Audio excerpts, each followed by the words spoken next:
Bismillahirrahmanirrahim. Assalamualaikum warahmatullahi wabarakatuh. Innal hamdalillah nahmaduhu wa nasta'inuhu wa nastahdihi wa nastaghfiruh wa na'udzu billahi min shururi anfusina wa min sayyiati a'malina. May yahdihillahu fala mudilla lahu wa may yudlil fala hadiya lahu.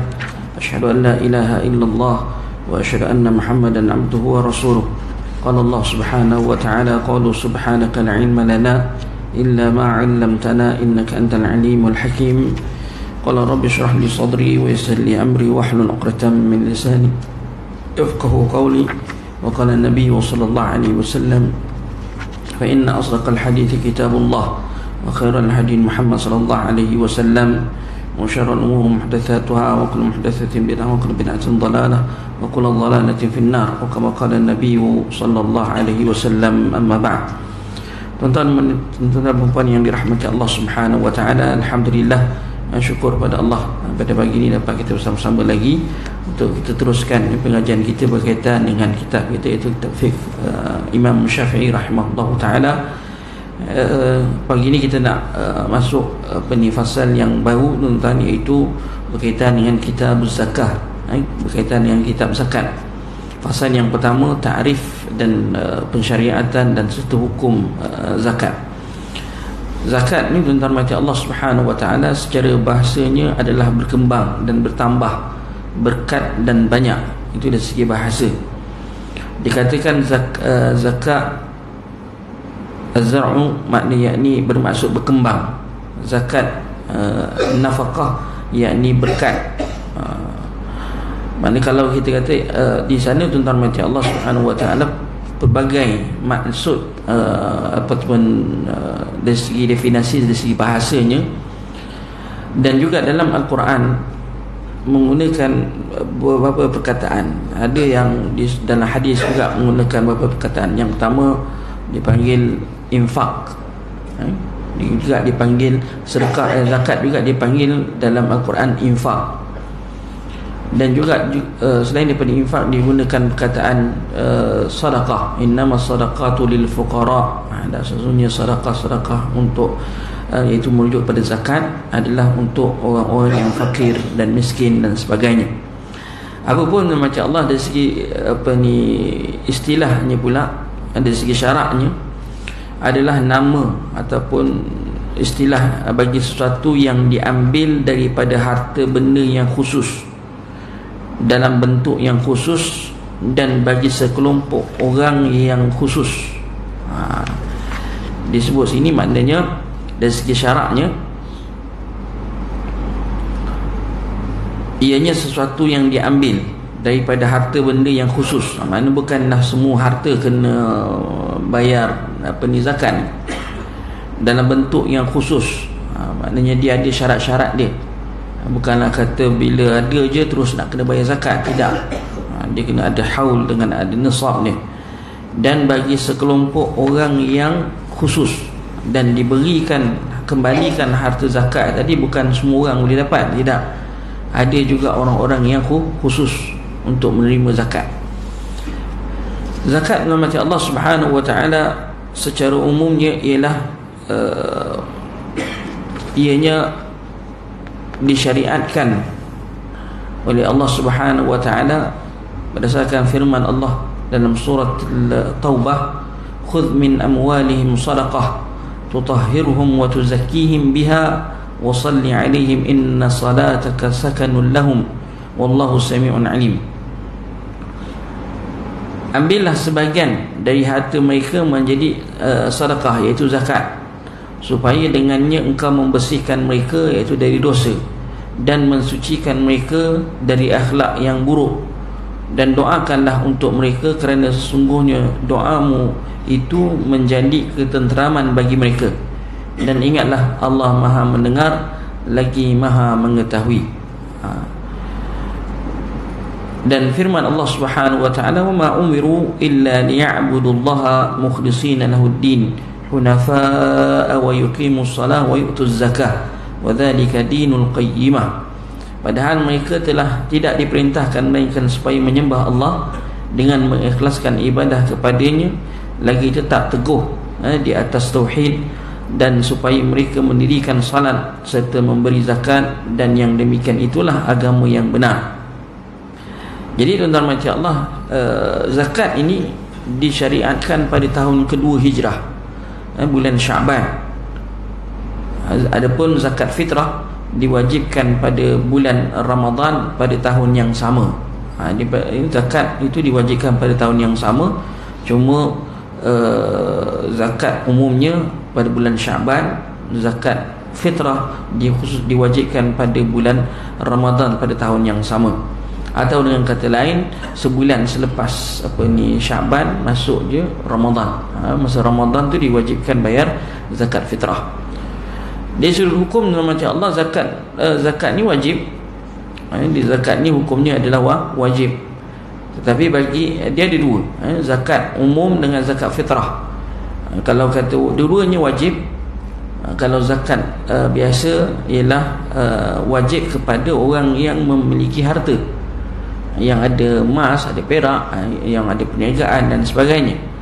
Tetapi berbanding dengan zakat fitrah wajib ke atas setiap orang yang masih yang kita kata ada bermula daripada start 1 Ramadan sampailah akhir Ramadan.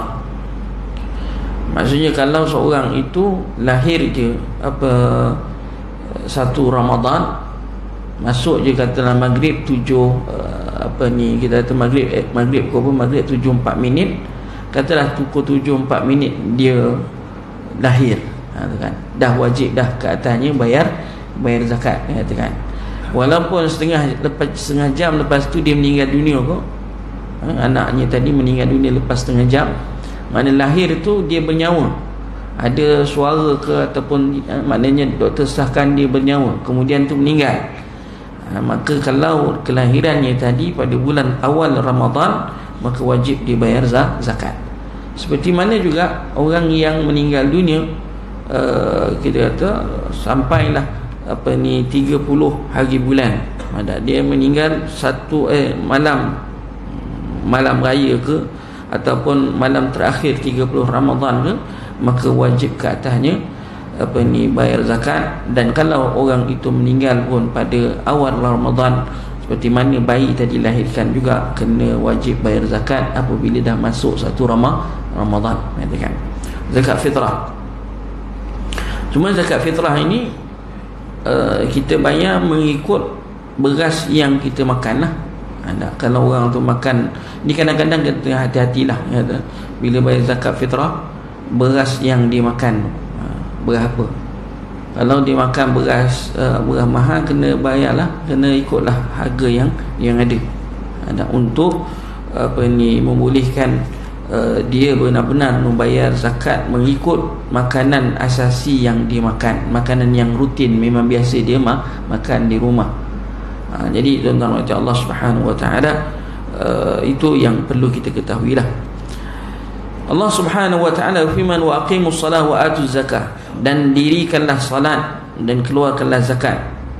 Dalil hadis sunnah dalam hadis Nabi SAW, Ibnu Umar radhiyallahu anhu menyatakan bahawa baginda sallallahu alaihi wasallam pernah bersabda, Islam itu bunyal Islamu ala khamsin, bina Islam itu di atas 5 landasan: kesaksian kepada Tuhan, tiada Tuhan yang berhak disembah melainkan Allah, dan Nabi Muhammad itu adalah utusan Allah, menunaikan salat, mengeluarkan zakat, haji dan puasa pada bulan Ramadan.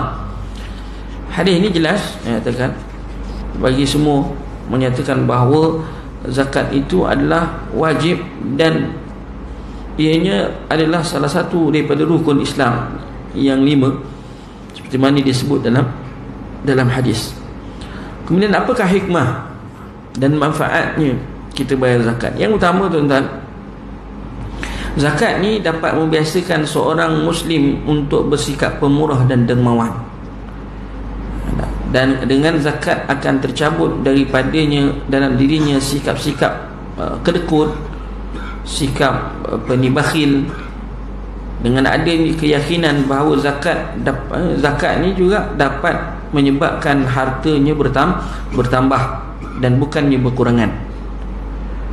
Hal ini berdasarkan salah satu daripada firman salah satu daripada sabda Rasulullah SAW, tidaklah berkurang sedekah harta itu, katakan. Maknanya harta tidak akan berkurangan dengan sebab sedekah, katakan. Harta tidak akan berkurangan dengan disebabkan sedekah. Seperti mana hadis, ma naqasa min malin sadaqah, ma naqasa min malin sadaqah, tidak akan berkurangan harta dengan sebab sedekah, sama ada sedekah yang wajib ataupun sedekah yang sunat. Jadi tak risau berkaitan dengan sedekah ini, tuan-tuan, kerana di sana bukanlah menyebabkan harta kita berkurangan. Ini janji Allah Subhanahu wa taala, seperti mana yang disebutkan dalam hadis riwayat Muslim tadi. Hal ini disebabkan Allah memberkati. Sebab tadi kalau kita lihat makna zakat tadi, di dalamnya ada perkataan maksudnya diberkati. Diberkati. Allah memberkati orang yang memberi zakat pada harta benda yang juga Allah akan kembangkan, Allah akan tambahkan lagi dalam hartanya.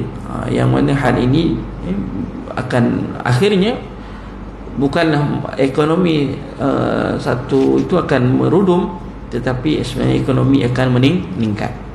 Ada sebaiknya. Yang kedua, zakat ni juga adalah menguatkan unsur persaudaraan di antara orang Islam. Dengan zakat ni kita tahu rasanya hasil datangnya sifat kasih sayang di kalangan orang kaya dan orang miskin, dan juga akan menguatkan persatuan di antara kelompok yang berbeza-beza, orang yang kaya dengan orang yang miskin, sehingga mereka dapat menjadi satu hal sebagaimana yang digambarkan mathalul mu'min, perumpamaan kaum muslimin ini di dalam rasa saling mengasihi dan menyayangi adalah seperti kajasadin wahidin, seperti jasad yang satu.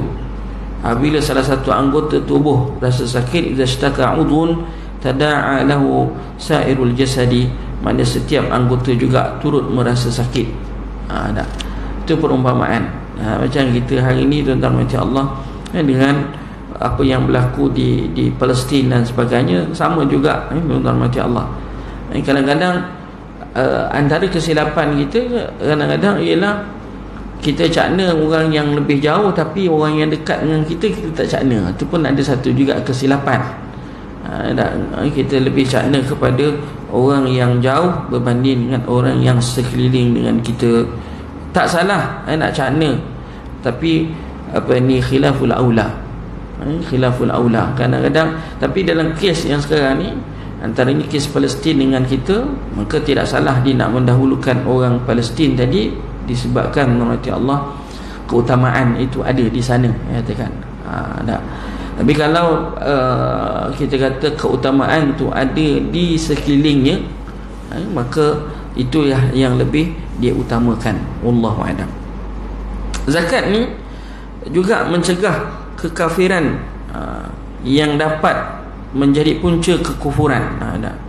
Sehingga kaum kafir dapat mengatasi batasan cukup daripada makanan, minuman, pakaian dan tempat tinggal, sehingga mereka menghasilkan keringanan daripada kesusahan hidup di kalangan sosial. Kita orang miskin,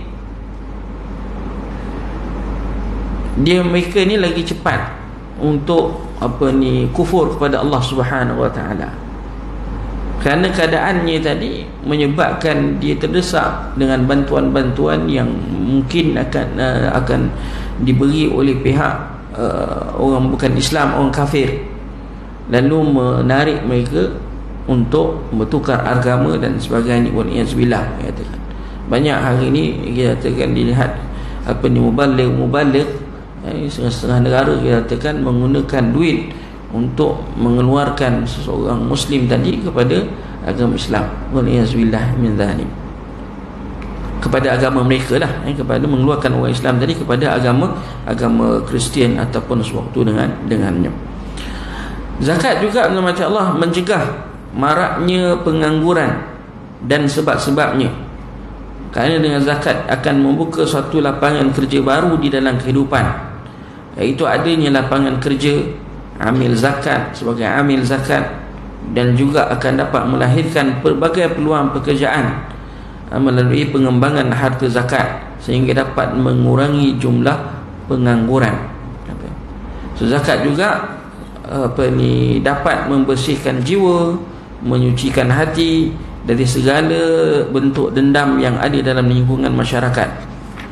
Sebab tu kita kena ingat, dalam harta kita ada hak orang lain 2.5%. Kata Allah subhanahu firman Allah, khudh min amwalihim sadaqah tutahhirukum wa tuzakkihim biha wa salli alaihim.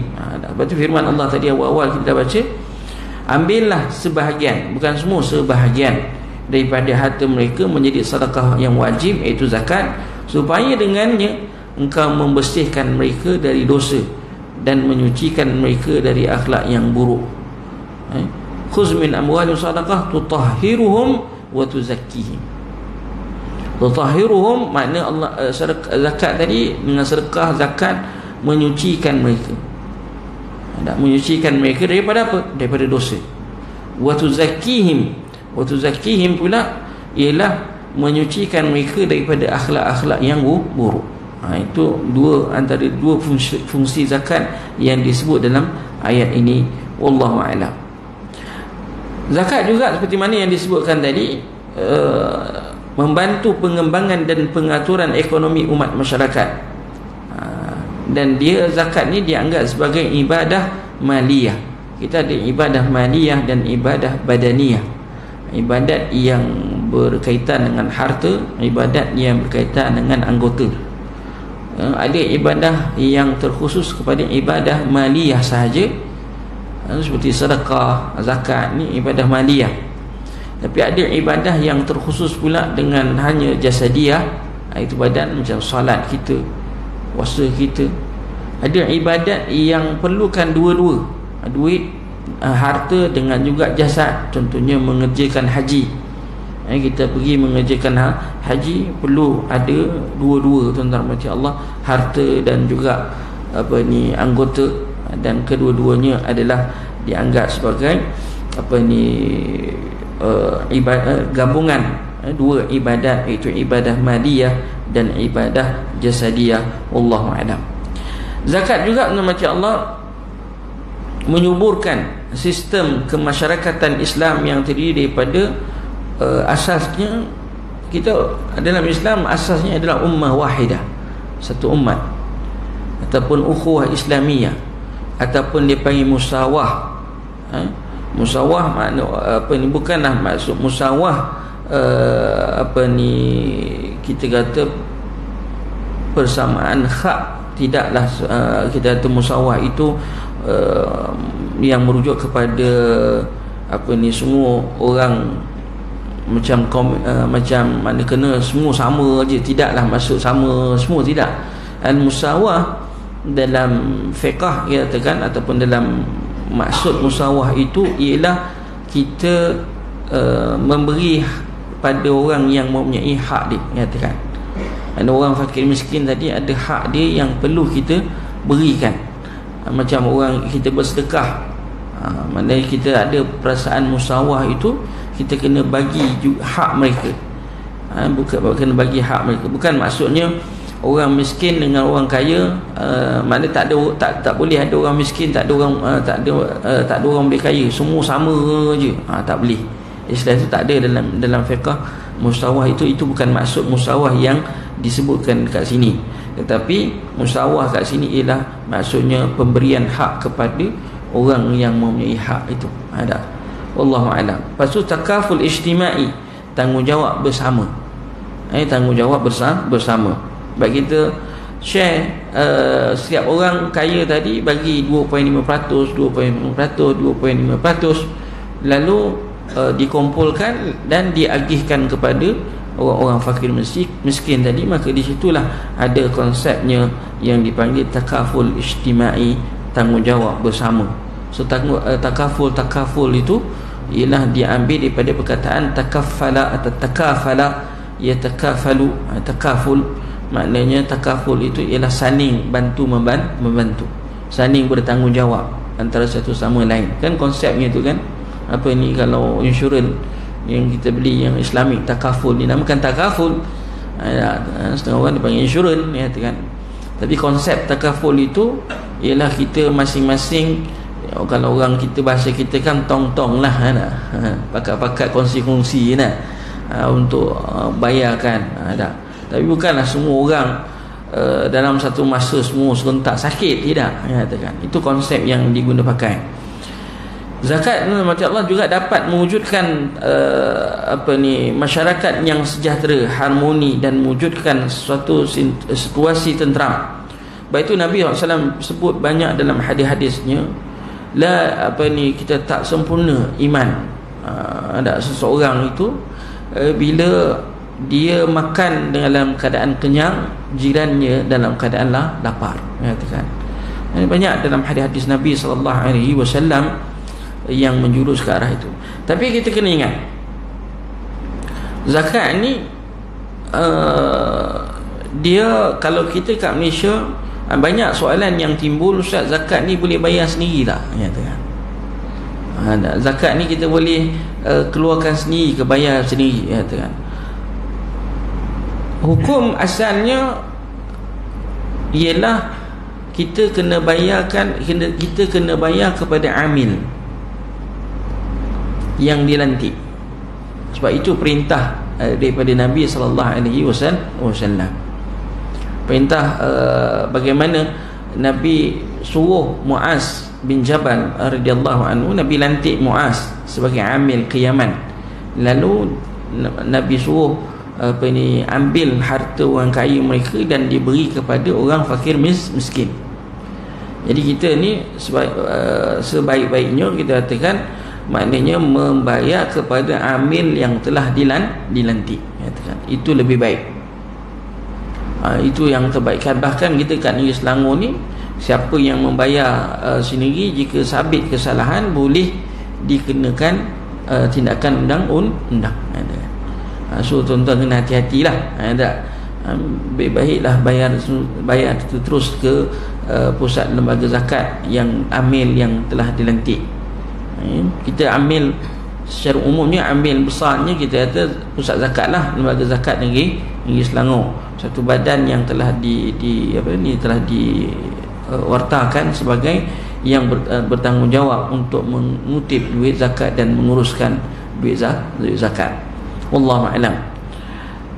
Dan walaupun begitu, masih lagi juga pihak lembaga zakat melantik amil-amil kecil untuk menguruskan kutipan zakat pada setiap kawasan daerah. Sebab itu hari ini orang duk persoalkan, macam Allah ada lembaga zakat, kita kata kenapa tidak susah nak mohon. Kadang-kadang dia bukan pasal susah nak mohon, sebenarnya senang je dia katakan nak mohon. Tetapi untuk nak mendapatkan kelulusan tadi satu-satu bukanlah mudah, dia katakan. Mohon tak ada masalah, boleh mohon, kata. Kelulusan, sebab duit ni bukan duit kita kata amanah yang diberikan kepada pusat lembaga zakat untuk menguruskan duit tersebut.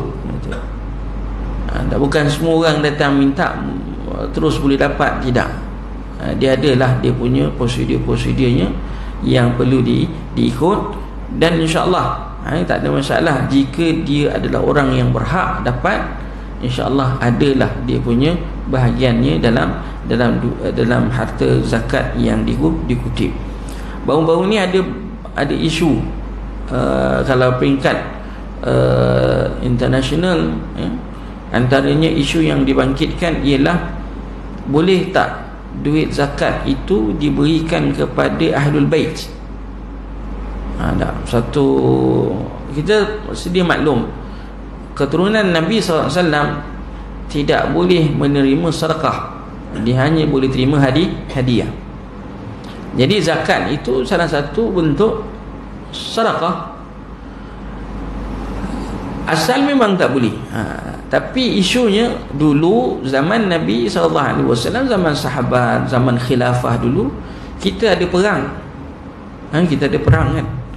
Bila ada perang, maka keturunan Nabi ni ataupun dipanggil Ahlul Bait, yang miskin, mereka ataupun yang mereka ada hak ke atas 1/5 daripada hasil harta perang yang diambil, ghanimah, disebut ghanimah. Dia ada 1/5 katakan 1/5 daripada harta rampasan perang itu adalah dimiliki oleh perlu diagihkan kepada golongan Ahlul Bait. Dia adalah cara pengagihan tu. Tapi sekarang tak ada perang, dah lama dah. Cuma sekarang baru dekat Palestin lah, baru ada dekat dengan Gaza. Isunya ialah, atau masalah yang ada sekarang ini, tu dulu, sekarang ni Ahlul Bait ramai yang miskin. Adakah mereka berhak juga untuk mendapat duit zakat disebabkan ketiadaan ghanimah tadi? Itu yang dibahaskan dalam fiqh contemporary, katakan boleh atau tidak. So adalah perbincangan kalau tengok dalam fatwa-fatwa di negara Arab, katakan telah ada yang berpandangan boleh terima, ada yang kata tak boleh.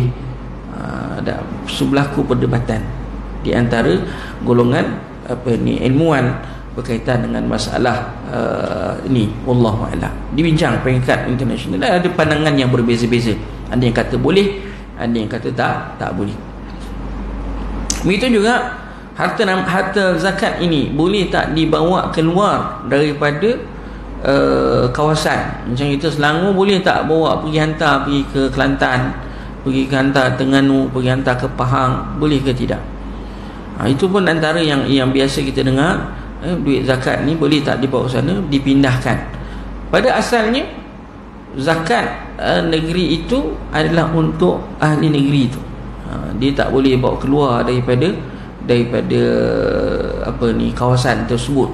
Disebutkan dalam hadis Nabi SAW, tu'khaz min aghniyaihim wa turaddu ila fuqaraihim.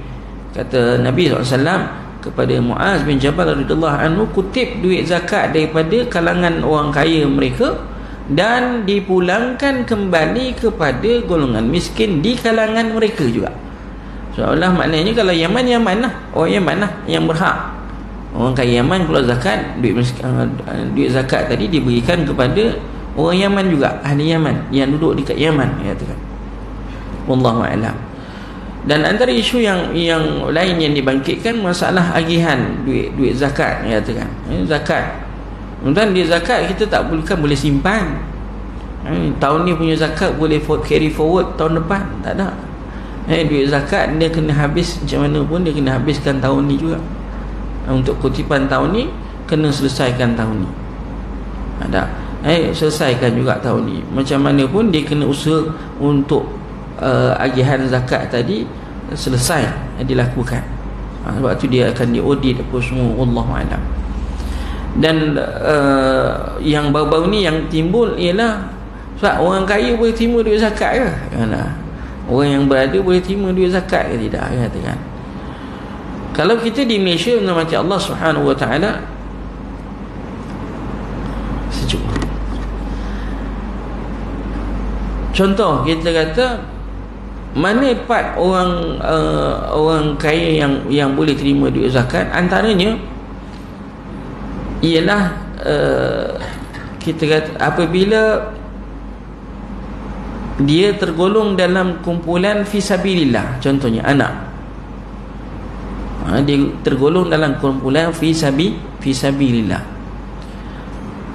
Kita perang tak ada lah, kita kata kat sini tak ada perang, katakan. Tapi menuntun ilmu itu dianggap sebagai fisabilillah, katakan.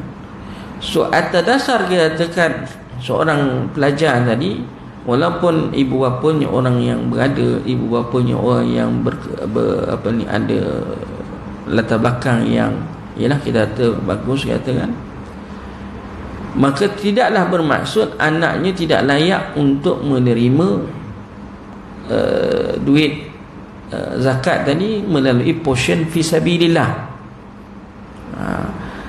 Makanya boleh terima, walaupun ibu bapanya orang yang kaya sekalipun, ya harus atas dasar fisabilillah. Tapi kalau orang miskin yang nak menyambung pengajian mereka, yang dia boleh dapatkan hak dia khas untuk fakir miskin dan juga fi sabilillah, dua-dua dia boleh dapat. Jadi dia tambahan ekstra, katakan. Macam kita dekat negeri Selangor ni kan, kita ada setiap tahun kerajaan Jabatan Agama Islam ataupun bawah lembaga zakat Selangor menghantar pelajar-pelajar pergi ke luar negara. Setiap tahun berapa ramai dihantar. Setiap seorang tu dia punya bajet dia, katakan adalah fi sabilillah. Itu belum lagi pelajar-pelajar yang sedia ada dekat sana dan pelajar-pelajar yang memohon secara mohon lain, maknanya bukan dia ditawarkan tetapi dia memohon. Ada pula masyarakat, contohnya kalau di luar negara ni, mereka isi borang, dia tak layak untuk terima dia mahasiswa, tetapi dia layak untuk terima duit zakat. Ada dia mohon dan ada rezeki dia dapat, kan? Itu hak-hak yang perlu mereka tadilah. Tapi kalau tak dapat, jangan dia marah pula lembaga zakat. Lembaga zakat jangan dia marah. Bukan seorang yang minta tu, bukan seorang. Kalau kita marah, kalau marah sebab semua tak dapat, tu lain cerita, kan? Tapi ramai yang dapat. Maksudnya bila ramai yang dapat, benda tu dipilih, kan? Dipilih ataupun dilihat latar belakang, so ada rezeki dapat, alhamdulillah, kan? Wallahu a'lam. Orang yang enggan membayar zakat, hukum orang yang enggan membayar zakat adalah berbeza-beza sesuai dengan keadaannya lah. Apabila ada orang muslim yang enggan melaksanakan kewajipan zakat dengan mengingkari kewajipannya dan dirinya termasuk dalam orang-orang yang tidak mengetahuinya disebabkan dekat dengan awal masa Islam atau berada di perkampungan yang jauh lagi, maka dirinya tidak dihukum sebagai orang kafir. Walaupun dia enggan melaksanakan wajib zakat dan dia ingkar, tetapi dia ni baru masuk Islam. Banyak masih lagi kita kata awal lagi, awal Islam lagi, dan ataupun dia berada pada perkampungan yang jauh, masuk ke dalam Islam tapi duduk jauh, bukan tak ada harta tapi tak tahu, kan? Maka dia tidaklah dijatuhkan hukuman sebagai keluar daripada Islam. Tapi apabila seorang muslim tahu wajib zakat, namun dirinya tetap enggan menunaikan, tak nak bayar, enggan bayar, makanya tuan-tuan macam Allah, seorang itu boleh menjadi kafir. Boleh menjadi kafir. Dan penetapan sebagai kafir ini bukan ditentukan oleh siapa-siapa, tetapi ditentukan oleh pihak mahkamah. Mahkamah akan tentukan dia telah keluar daripada Islam. Dan bila dia dah keluar daripada Islam, maka orang itu boleh dijatuhkan hukuman murtad dan dibunuh disebabkan murtadnya tadi, wallahu alam. Tetapi kita kata walau bagaimana sekalipun, orang ini tadi diminta juga untuk bertaubat. Kalau dia bertaubat, alhamdulillah. Kalau tak bertaubat, macam Allah Subhanahu wa taala, barulah dijatuhkan hukuman bunuh, katakan. Hal ini disebabkan kewajipan zakat telah ditetapkan dengan dalil-dalil sehingga dijadikan dalam kumpulan maklum bid-darurah. Maklum bid-darurah, maknanya benda yang sebagai orang Islam tak boleh tidak kena tahu kewajipan zakat. Kalau kita hidup dekat bandar macam ni, katakan duduk yang dekat dengan akses yang mudah untuk kita dapat, maka rukun-rukun Islam 5 perkara itu adalah satu yang dipanggil maklum bid-darurah. Apa makna maklum bid-darurah? Benda yang kita tak boleh kata tidak dah, tak boleh kata tak wajib, katakan. Mesti tahu dah benda itu adalah benda yang wajib, kata, sebagai orang Islam. Maka siapa yang mengingkari kewajipannya setelah mengetahui, maka dirinya telah mendustai Allah dan juga baginda Rasulullah, dan juga baginda Rasulullah sallallahu alaihi wasallam. Imam Nawawi menukilkan daripada Al-Khattabi, apabila seorang muslim di zaman itu mengingkari kewajipan zakat, maka dirinya menjadi kafir. Wallahu alam. Begitu juga apa yang dinukilkan di pandangan-pandangan yang lain. Kemudian Allah Subhanahu wa taala, zaman Nabi, lepas saja Nabi wafat, ada satu kumpulan dipanggil golongan murtaddin yang diperangi oleh Abu Bakar radhiyallahu anhu selepas saja dia menjadi khalifah. Antara urusan yang dilaksanakan oleh oleh Abu Bakar Siddiq radhiyallahu anhu pada awal-awal pemerintahannya ialah memerangi golongan murtad. Golongan murtad ni pada zaman sahabat ni dia bukan dia tak semayang, bukan tak apa, dia semayang semua. Dia hanya tak nak bayar zakat. Dia kata zakat itu terkhusus pada zaman Nabi je. Lepas Nabi dah wafat tak ada zakat dah, dia katakan. Gitu. Maka diperangi oleh oleh Abu Bakar Siddiq radhiyallahu anhu dan para sahabat yang ada, memerangi mereka sehinggalah mereka kembali kepada Allah Subhanahu wa taala, bertaubat pada Allah Subhanahu wa taala. Wallahu a'lam. Tapi ada yang mereka yang masih lagi ingkar, kata dijatuhkan hukuman bunuh. Dijatuhkan hukuman bunuh. Wallahu a'lam. Qada zakat. Boleh ke zakat itu diqadakkan apabila telah wajib dengan syarat-syaratnya? Maknanya bagi seorang muslim lalu dia melewatkannya beberapa tahun dan tidak menunaikannya, maka dirinya wajib mengeluarkan zakat tahun-tahun sebelumnya, sebelumnya tersebut, sama ada dirinya mengetahui kewajipan zakat ataupun tidak, dan juga baik berada di wilayah Islam ataupun di wilayah perang. Ataupun maksudnya di sini tu nama Allah, katalah apa duit banyak, dah berapa tahun dia tak bayar zakat, dia kena kira lah. Kalau misal kata dia dah 5 tahun tak bayar zakat, so dia kena qada untuk 5 tahun punya zakat yang tidak dibayar, katakan. Jadi dia boleh dia qada begitu. Kalaulah kita kata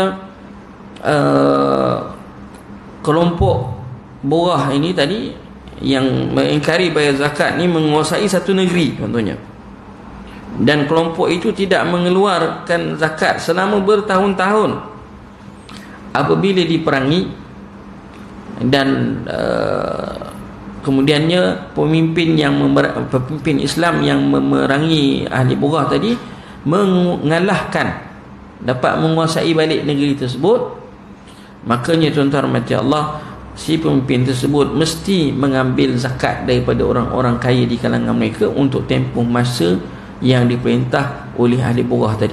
Katalah 5 tahun diperintah oleh kumpulan yang menolak bayar zakat ni tadi, makanya tuan-tuan rahmati Allah, bila dah dapat ditawan kembali, so kena qada untuk tempoh masa 5 tahun, bergantunglah pada jumlah tahun. Kalau orang tanya, Ustaz, saya 5 tahun lepas saya patut bayar zakat tapi saya tak bayar, tapi saya ingat saya lepas tu tahun yang berikut tu duit saya pun tak cukup nak bayar zakat. Memang tak wajib lah bayar zakat sebab nisabnya tak ada, nisab tak cukup. Kemudian tahun berikutnya pun nisab tak cukup. Kemudian tahun yang ketiga ada ni kan, ada apa ni, ledger dan sebagainya, ada dia punya auditnya ataupun accounting tu ada, makanya account tu ada. Jadi kalau katalah dalam tempoh 5 tahun tu dia hanya 2 kali je yang wajib kena bayar zakat, yang lain tak, sebab tak cukup nisab, makanya tuan-tuan rahmati Allah, dia kena bayar untuk 2 tahun tu lah. Bukan maksudnya kita kata dia kena bayar setiap tahun. Bayaran setiap tahun tu dibuat jika ke 5 tahun tu orang tu memang dah cukup ni nisab, cukup nisabnya. Wallahu a'lam. Sebab itu syarat, syarat. Apabila zakat zakat bersatu dengan hutang dan harta yang ditinggalnya tidak cukup untuk melunaskan kedua-duanya, maka yang lebih dahulu dibayar adalah zakat dan hutang yang berkaitan dengan hak Allah. Hal ini bersandarkan kepada hadis yang diriwayatkan oleh Ibn Abbas bahawa baginda Rasulullah SAW pernah bersabda, hutang yang berkaitan dengan Allah adalah lebih berhak untuk dilunaskan. Maksudnya kalau ada hutang dunia dengan hutang zakat, hutang dengan Allah, makanya kena bayar hutang hartanya tadi dibayarkan untuk hutang dengan Allah, untuk lebih dahulu berbanding dengan hutang dengan manusia. Apabila seorang telah rutin menunaikan zakat, kemudian dirinya mengalami satu penyakit sehingga tidak ada lagi harta padanya, maka dirinya mesti berniat untuk menunaikan zakat apabila dirinya nanti telah mampu. Dia rutin menunaikan zakat, kemudian dia mengalami masalah penyakit sehingga tidak ada harta untuk bayar, maka ketika dia sakit dan tak ada harta, memang hartanya dah habis dah, bankrupt ke apa semua, maka dia tak ada lah wajib bayar zakat. Cuma tidak salah untuk dia berniat dalam hati menunaikan zakat apabila dia dah sihat, hartanya dah ada balik, nyatakan untuk dia sekadar berniat begitu. Wallahu a'lam. Ada. So apabila wasiat ni, kita kata kalau seorang itu meninggal dunia, seorang itu meninggal dunia, zakatnya belum dibayar lagi, maka seeloknya orang yang kita yang hidup ni ataupun kita yang kita ni semuanya sebaik-baiknya menulis wasiat, menulis wasiat. Dan bila wasiat tersebut ni, wasiat ni bukan berkaitan dengan pembahagian harta, katakan wasiat ni bukan pembahagian harta pusaka di lain, dia tak boleh dengan wasiat. La wasiyan lil waris, tidak boleh berwasiat harta pusaka untuk ahli waris, kecuali bukan ahli waris. Kalau kita kata okey, kita nak bagi 1/6 harta kita kepada pihak masjid contohnya, ada okey, katakan, jadi itu boleh sebab tak ada kaitan. Itu pun tak boleh lebih daripada 1/3, kurang daripada 1/3. Wasuluth kathir, kata Nabi SAW, wasuluth kathir. Sahabat kata, ya Rasulullah, aku nak dermakan, aku nak sedekahkan, nak wakafkan separuh daripada harta aku. Sebab dia anak dia perempuan, maknanya dia nak wakafkan separuh daripada harta. Nabi kata tak boleh, separuh tak boleh, katakan.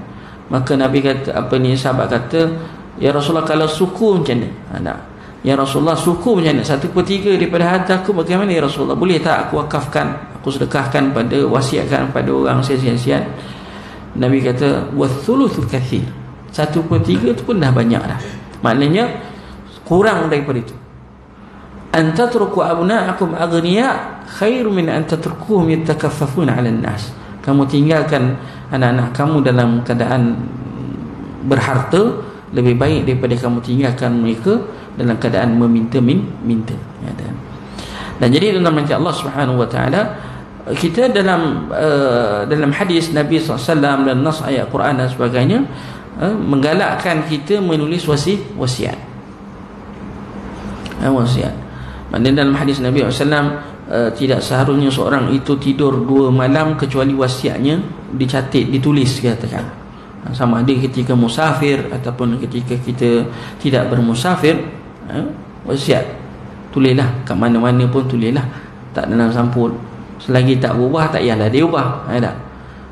Makanya tuan-tuan macam Allah Subhanahu wa taala, wasiat itu boleh. Wasiat ni ialah kalau kita ada lupa, ada hutang ke, ada apa namanya panggil hutang dengan Allah, zakat tak bayar lagi ke, ataupun sewaktu dengannya, maka ditulis dalam dan wasiat tersebut, supaya ahli keluarga si mati tadi bila dapat warakah ataupun dapat wasiat tadi, tuan-tuan, maka boleh menunaikannya ikut kemampuan yang ada. Wallahu a'lam. Jadi itu dia tuan-tuan macam Allah. Seterusnya kita ambil sikit berkaitan dengan syarat-syarat wajib zakat. Apakah syarat-syarat? Yang pertama sekali nama Allah ialah Islam.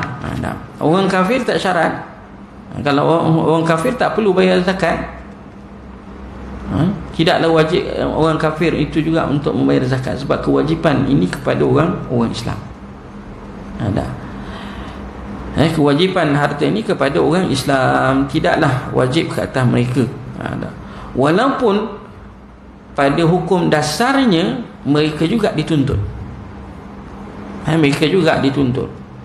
Sebab apa? Sebab dia manusia. Sebab dia manusia.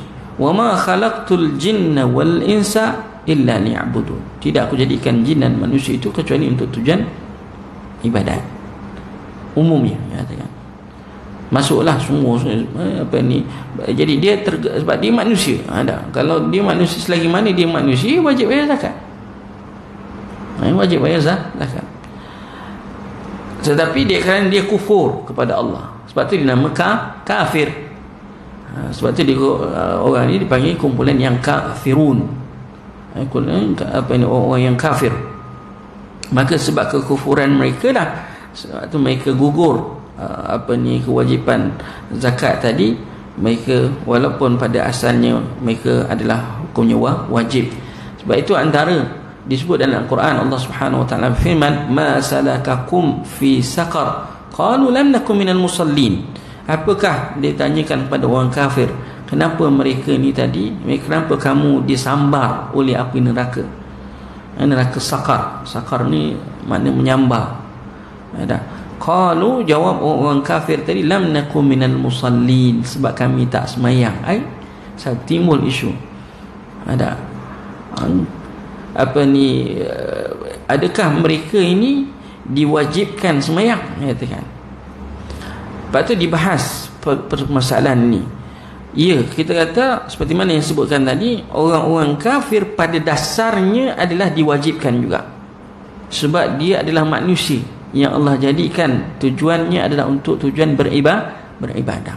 Tapi disebabkan kekufurannya tadi, maka menyebabkan kita kata mereka tidak layak untuk mengeluarkan melakukan perkara yang wajib ataupun yang dituntut tadi. Wallahu alam. Ini pada zakat, semua bentuk zakat. Kaum orang yang murtad, dia beza. Katalah dia murtad 2 tahun, lepas tu dia meluk Islam balik, dia bertaubat. Adakah dalam tempoh 2 tahun dia murtad tadi tak perlu dia bayar zakat? Tak. Dia kena bayar zakat. Dia kena bayar zakat. Sama juga dengan ibadah-ibadah yang lain. Yang diwajibkan ke atasnya, dia kena buat. Dia yang boleh dia qada, dia kena qada. Okey? Wallahu a'lam. Jangan kata okey ustaz 2 tahun dia murtad. Salatnya lepas, kalau katalah tahun yang ketiga tu dia kembali kepada Islam, so dia kena qada lah salat. Dia kena qada lah puasanya. Dia kena qada lah zakat yang sepatutnya dibayar, dia kena bayar. Wallahu a'lam. Maka tidak gugur disebabkan dengan sebab murtadnya tadi. Zakat tetap akan diambil daripada harta mereka. Wallahu a'lam. Kemudian tuan-tuan macam Allah Subhanahu wa taala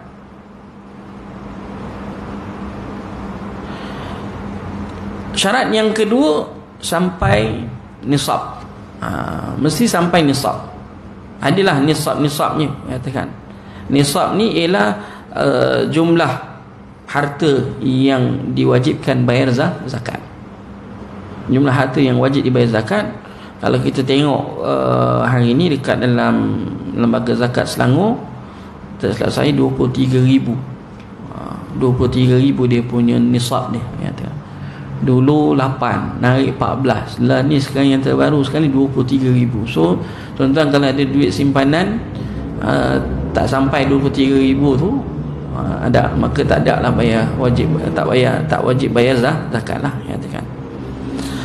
Kemudian macam Allah Subhanahu wa taala, macam haiwan ternakan seperti unta, lembu dan kambing, katakan. Makanan asasi gandum, beras diwajibkan 1/10 daripadanya. Kalau makanan. Kalau haiwan tadi dia ada jumlah dia lah, berapa puluh ekor kena keluar ni. Itu pun ada syarat-syarat yang lain. Ada syarat-syarat yang lain.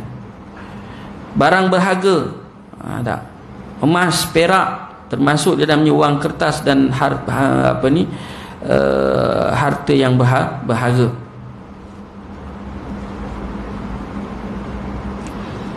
Harta benda dagang dan barang perniagaan, iaitu barang yang diperdagangkan, ataupun barang yang terpendam, iaitu rikas. Kita jumpa harta karun contohnya, kena bayar zakat.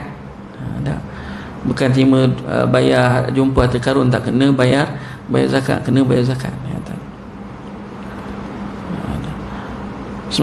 Pagi semalam ada orang tanya, kuliah subuh semalam ada orang tanya, Ustaz, saya ada emas, contohlah, ini contoh Ustaz, jangan contoh, dia ada emas 1 kilo, katakan banyak tu 1 kilo kan, kata. Kalau emas tu dalam bentuk apa itu, bentuk rantai, gelang, apa semua, saya pakai, adakah kena bayar zakat? Itu satu antara biasa yang ditanya kan, dia katakan.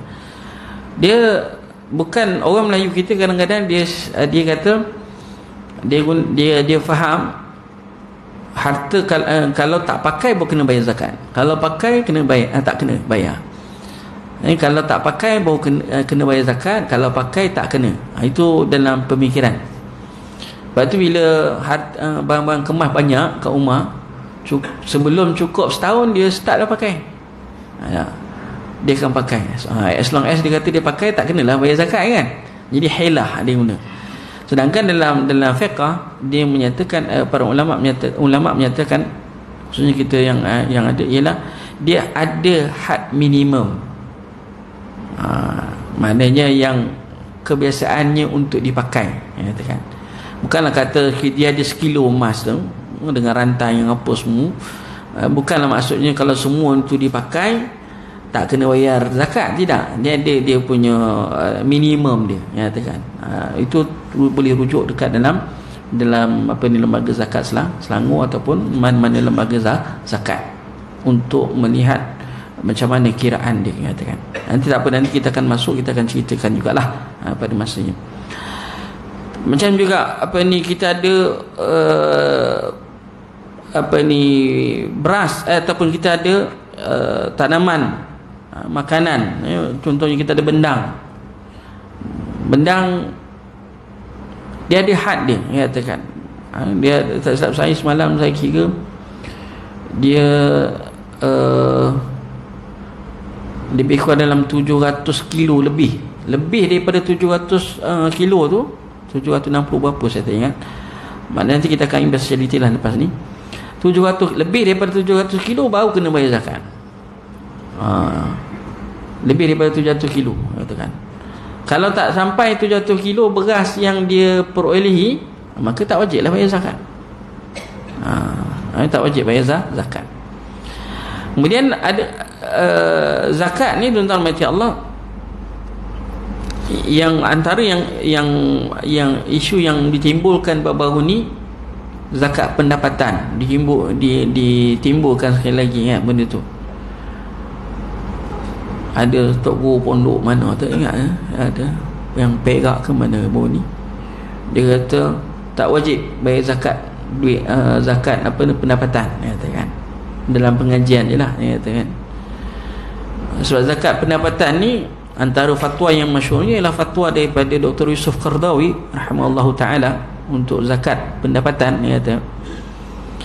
Makanya tuan-tuan macam benda tu khilaf ulama memang ada, tapi kita berada dekat negeri yang mengeluarkan fatwa wajib bayar zakat, ikutlah bayar zakat pendapatan, katakan. Wallahu a'lam. Itu syarat ataupun yang dipanggil ni nisab. Bila sampai dia adalah, bukannya orang yang ada gaji, yang gaji tetap tadi, ataupun yang bekerja kata ada gaji terus kena bayar zakat, tidak. Dia adalah dia punya kiraan dia. Kokot lah orang tu memang nampak gaji besar kata, tapi dia punya kos sara hidup dia tinggi. Mungkin anak-anak dia mungkin membayar rumahnya, bayar keretanya dan sebagainya, maka akhirnya menunjukkan bahawa dia tak perlu bayar zakat. Alhamdulillah. Kalau tuan-tuan apa ni, ialah pegang, misal kata tuan-tuan, saya pegang tak wajib bayar zakat, itu pulang. Tak. Terpulang. Tapi janganlah ajak orang supaya tidak membayar zakat. Apa ni, jangan promosikan apa yang tuan-tuan pegang, katakan. Wallahu a'lam. Yang ketiga syaratnya ialah mencapai setahun haul. Cukup setahun. So setahun ni terpulang, maksudnya tuan-tuan ialah setiap orang mungkin tak sama dia punya pembayaran harta dia, perniagaan dia. Kalau kata dia start bulan 9, so bulan 9 tahun depan lah kira cukup setahun. Lepas tu dalam penyata akaun kita kena tengok lah dalam tempoh setahun. Yang paling mudah bulan 1 sampai bulan 12. Bulan 1 sampai bulan 12 penyata akaun. Gabungan semua akaun bukan satu-satu akaun. Tuan-tuan ada berapa akaun? Adalah seorang tu ada sampai 4 akaun, kata. Akaun bank ni ada, akaun bank ni ada. Setiap satu-satu tu adalah 6,000 Ustaz. Tak. Rasa tak cukup kot 6,000. Satu akaun ada, saya ada. Berapa akaun ada? 5 akaun. 5 kalau campur 6 kali 5 dah 30. Ada contohlah. So gabungan, perlu digabungkan semua. Bukan kata setiap akaun tu. Kalau setiap akaun memanglah tak sampai. Tapi bila digabungkan adalah sampai, maka wajib bayar zakat 2.5%. 2.5% daripada duit. Kalau kata dia ada 23,000, maknanya kalau 2.5% tu tak banyak pun. Tak. Setiap apa ni, kalau 10,000 2.5% maknanya 250 kan. Maknanya lebih kurang dalam, kalau 20,000 tu dekat 5-600 lah, katakan kena bayar zakat. Kena bayar zakat. Kalau 2 tahun, katalah tahun ni, okey, dia tengok dalam setahun tu bulan 1 sampai bulan 12. Memanglah Ustaz kata dalam, saya ada satu akaun saja. Dalam satu akaun ni dia ada bulan 3 saya ada duit dalam 30,000 masuk. Adakah saya kena bayar zakat? No. Tidak. Dia kena lihat daripada bulan 1 sampai bulan 12 itu mana nilaian paling rendah. Nak kata bulan 1 ujung tahun adalah 50,000, kena bayar zakat Ustaz? Kena tengok nilaian paling rendah dalam tempoh setahun. Kalau kata bulan paling nilaian paling rendah 30,000, yes, kena bayar zakat atas nilaian yang paling rendah dalam tempoh setahun.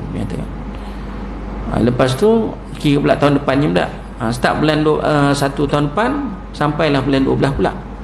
So kita bermula dengan nilaian 50,000 yang ada pada hujung tahun. Ada. Okey, kata 50,000 bulan 1. 50,000 bulan 1. Bulan 3 contoh, bulan 4 turun. Turun tinggal 10,000 je. Lepas tu bulan 5 naik balik jadi 100,000 contohnya. So sampai hujung tahun kekal 100,000 tu sampai bulan 12. Maka adakah zakatnya atas 100,000? Tidak. Zakatnya tengok pada nilaian yang paling rendah. Paling rendah tadi ada 10,000. So tak kena bayar zakat.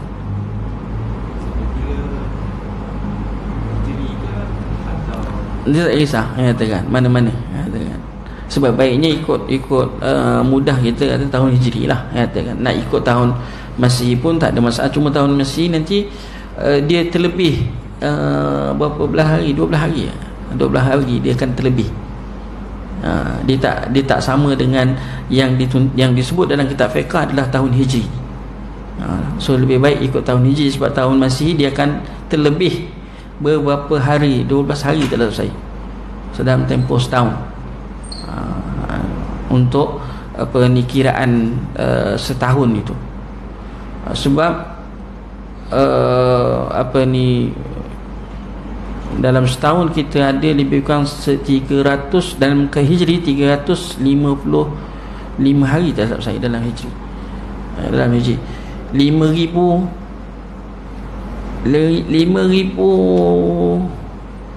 kita kata 5,000 rakaat, 5,000 rakaat, 5,000 apa dipanggil,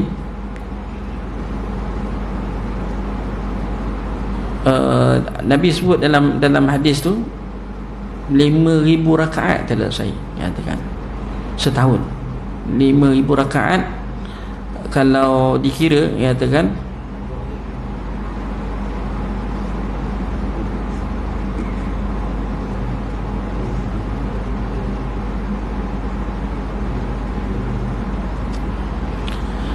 dia ada, saya tak ingat sekarang dia punya kiraan dia.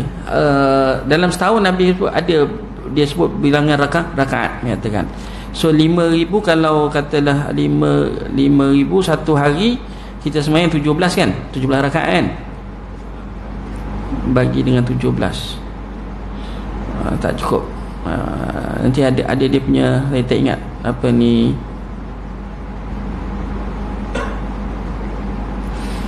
bukan 5,000, 6,000 rakaat. 6,000 rakaat dibagi dengan 17 bersamaan dengan 352 hari ya katakan.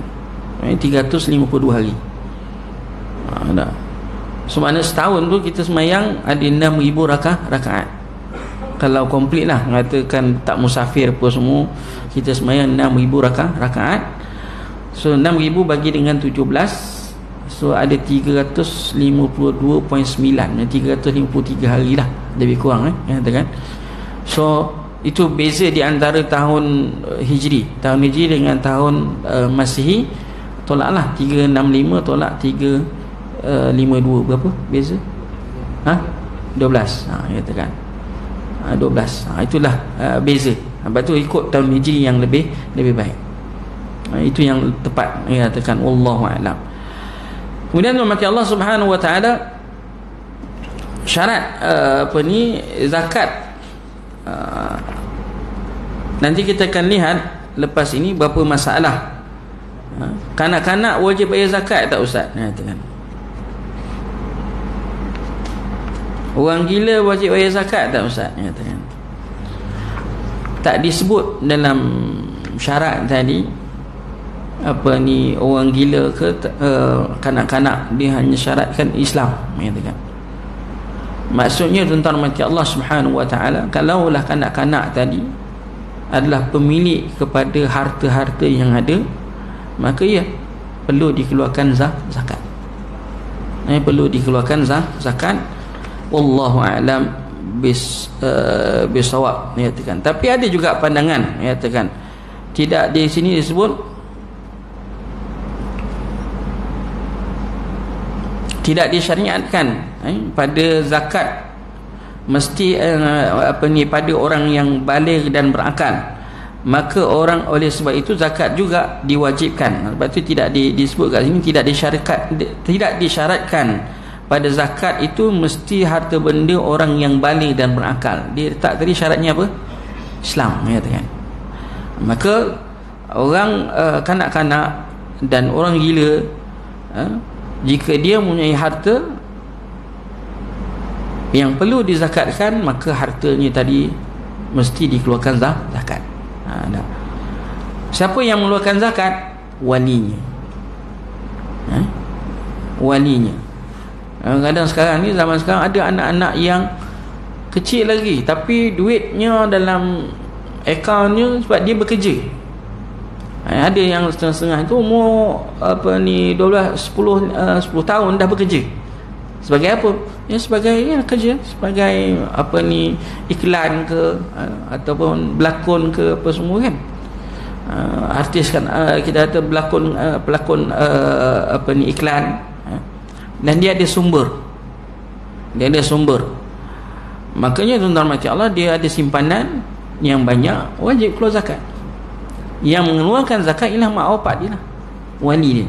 Siapa wali dia? Hatta orang gila sekalipun, siapa dia yang menjaga dia? Yang menjaga. Maka yang menjaganya itulah yang mengeluarkan zakat bagi pihak. Orang gila dia terima harta secara pusaka sekalipun, maknanya dia terima harta pusaka banyak, katakan. Maknanya bukanlah tapi dia tak bolehlah memegang harta tersebut. Yang memegangnya ialah walinya. Maka walinya yang akan keluarkan zakat bagi pihak. Bukanlah kata nak orang gila tu nak keluarkan zakat macam mana dah ya kan. Tapi sebab itu zakat itu diwajibkan kepada hartanya. Kepada hartanya tadi untuk dikeluarkan. Wallahu a'lam bissawab. Nanti kita akan lihatlah perkara-perkara yang berikutnya berkaitan dengan nas-nas yang ada. Wallahu ta'ala a'lam bissawab. Antara yang kita akan kupas lagi berkaitan dengan banyaklah isu-isu berkaitan dengan zakat. Sebelum kita pergi detail berkaitan dengan emas zakat yang pertama, iaitu kita akan bincang zakat emas dengan perak. Ada orang tanya, Ustaz, saya ada jam harganya 100,000 contohnya. Kan harga jam kan mahal-mahal kan, ada orang yang memiliki jam 100,000. Kena bayar zakat tak? Katakan. Saya kata, jam tu awak nak jual ke, guna ke, pakai ke, dan sebagainya. Kata, gunalah Ustaz, pakailah, katakan. Tapi expensive, maknanya mahal, katakan. Adakah kena bayar zakat? Saya kata tak kena, katakan. Sama macam rumah. Contoh ada rumah, harga berapa? Katalah harga 3 juta rumah. Kena bayar zakat tak rumah tu? Tak kena. Kereta ada 3 biji, 4 biji kat rumah. Satu-satu kereta harganya 150,000. Motor sebiji je harga 60,000, 100,000 contoh. Kena bayar zakat tak? Tak kena. Kecuali ianya dijual. Contoh, jadikan dia urut tijarah, jadi dia barang dagangan, maka kat situ baru start kena bayar, kena kiralah untuk dibayar zakat. Katalah tuan-tuan jual, start niat nak jual ni, Ustaz, saya dah niat nak jual ni bulan ni bulan 12 ni, saya start nak jual. Nak jual, terjual je kena keluar zakat lah, kata kan. Tapi kalau tak terjual sampai setahun, Ustaz, tak kena, tak jual sampai bulan 12 tahun depan pun tak terjual lagi, tak. So dalam tempoh setahun tu dia tetap kena bayar zakat juga. Sebab dah niat dia sebagai dah nak dijual, katakan. Sama juga rumah kalau kita nak jual, niat dia nak jual, tu dah start. Sebab dia dah dianggap sebagai urut tijarah, barang dagangan. Setahun tak terjual, still kena bayar zakat. Kalau dah terjual pun kena juga, sebab dia dah masuk dalam perniagaan, katakan. Wallahualam. Tapi kena ikut nisab. Tapi kalau tuan ada rumah 10 juta ke, ada tanah sampai berekar-ekar ke, katakan berpuluh-puluh ekar, beratus ekar sekalipun, kita itu tidak dianggap kena zakat, kecuali jika dia gunakan untuk tujuan perniagaan. Untuk tujuan perniagaan, maka dia kena zakat melalui jalur perniagaan, bukannya zakat tanah. Tak ada, kita tak ada zakat tanah. Jadi kita ada urut tijarah, barang dagangan, dan zakat perniagaan. Katakan. Niat muktamad lah, katakan. Jangan sekadar ada terlintah gitu, rasa macam nak jual lah Ustaz, kata. Dah, katakan, itu rasa-rasa, katakan. Okey, Imam.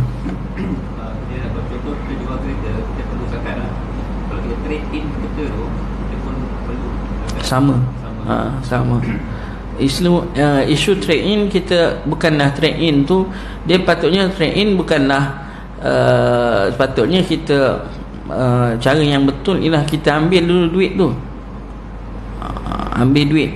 Dia bukan boleh macam kita trade, duitnya tak ambil terus masuk duit tu dalam tu. Tapi itu sistem yang ada sekarang ni. So apa yang kita boleh buat ialah, dia kenapa? Sebab dalam fiqh isu trade ini, kita tak boleh qabdatani fi qabdah. Kata dia istilahnya, dua akad dalam satu akad, dua benda dalam satu akad.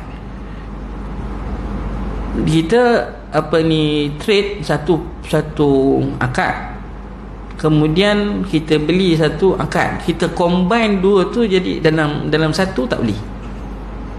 Dia kena safqah ala safqah, maknanya kena asingkan satu yang trade satu, kemudian buat satu lagi akad untuk beli pula, katakan. Itu cara yang betul. Bila trade nak jadikan dia komplit satu, maknanya kita ada urusan jual dan ada urusan kita dapat duit tersebut. Itu urusan. Tapi kalau kata okey, dia nak ialah apa yang berlaku hari ini, tidak berlaku macam tu, dia terus sekali kan.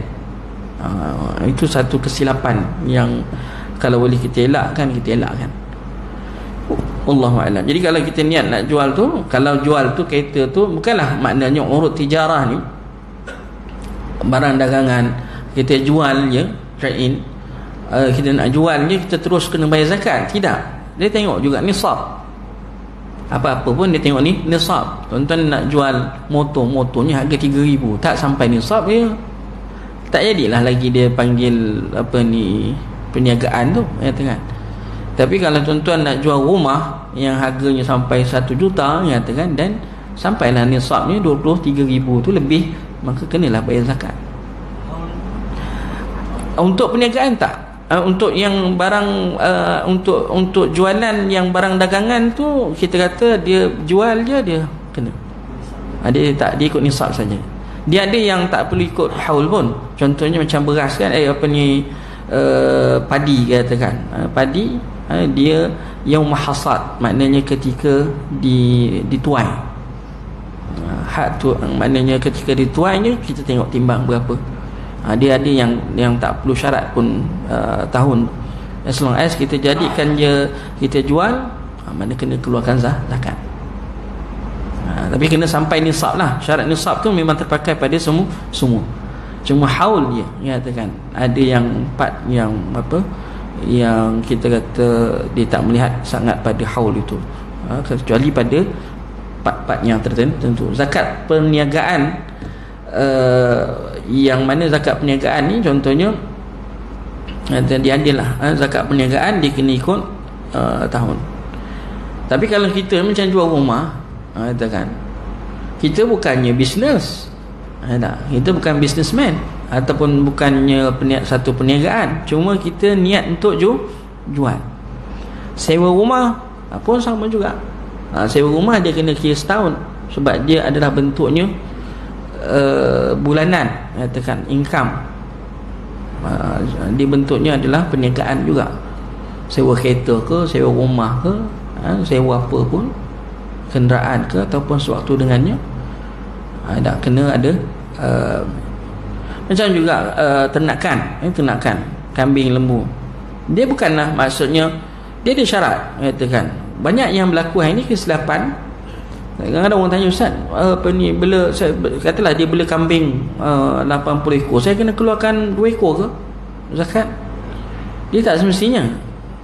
Sebab untuk keluar 20 ekor tu, dia kena ada dia panggil ada syarat. Ada syarat-syaratnya. Ada antara syarat yang saya rasa kat Malaysia ni tak ada. Mungkin ada, tapi kebanyakannya ialah dia mesti sa'imah. Sa'imah ni dia mesti gembala. Dia kena pergi bawa kambing tu, dikembalakan, bawa pagi, bawa keluar, nanti kan petang kan dia pun bawa balik, masuk kambing. Hari-hari dia kena buat macam tu. Proses itu dipanggil sa'imah, katakan. Barulah dia kena keluarkan zakat yang setiap berapa puluh ekor kena keluar seekor. Ada.